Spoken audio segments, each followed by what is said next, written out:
You know, we're so used to seeing amazing special effects on our screens, right?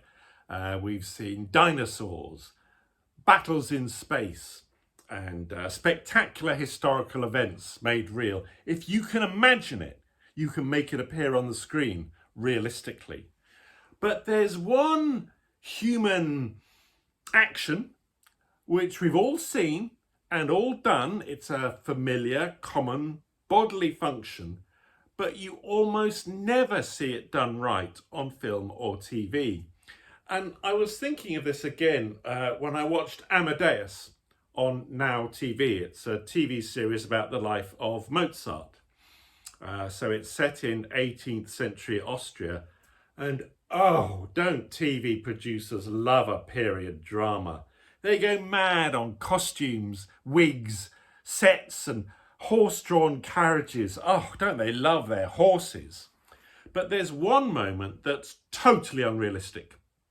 Now, I'm not talking about the streets being free of horse poo, nor the dazzlingly bright candles, or the performers all having perfect teeth. I don't even mind that it was a British cast speaking modern English. That's fine for a historical drama. No, it's in the last episode. Mozart is ill. He's dying. And he throws up.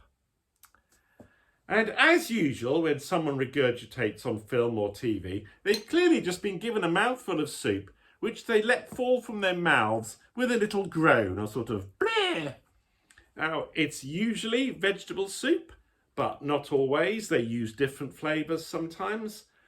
In Amadeus, I'll say it was French onion soup, judging by the colour, the consistency and the sort of splattering sound it made, although that might have been added. But whatever the flavour of soup, it's not remotely realistic. You've chucked up. So have I when I've been ill or eaten at McDonald's. And perhaps when I was younger, I might have had a gastric reaction to an abnormal fluid intake, say. Now, years ago, there was a sketch show on TV called Little Britain, and there was one regular character, this awful person who did spectacular projectile vomiting if, for example, she found she'd shaken hands with a homosexual or something. The enormous volume of puke was the joke. The other extreme from the little mouthful being spat out that we normally see. They made it look as if it was flying from her mouth, which shows it can be done. Now, if you saw my review of A Night of the Seven Kingdoms, which I made after watching 4 episodes, I predicted that episode 5 would feature some cookie tossing. And it did! Not only that, 2 characters hurled up in the first 20 seconds. Made me really pleased. The person playing Raymond had been given what looked like tomato and basil soup, while Sir Duncan's pavement pizza was lobster bisque, I'd say. But whatever, they were obviously just spitting out soup. And as usual, it didn't look like they were being sick in the way you and I do when we do the old heave-ho. Now, the only good example I've seen of anyone reviewing their lunch was in Ted. Great show.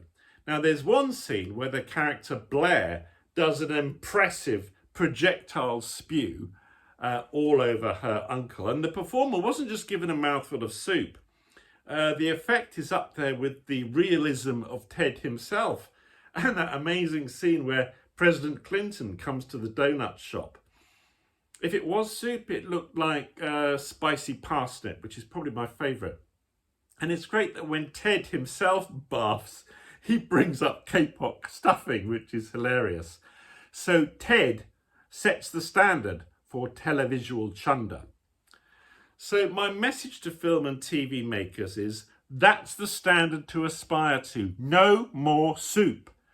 Before you show us another dragon or something, show us a convincing Technicolor yawn. Seek expert advice. See how it's done on TED, or ask some students or Australians or something. They know what it looks and sounds like when someone is talking to God on the great white telephone. That's the standard. I'm sure you can do it. Bring it up. I mean, bring it on. Yeah, anyway.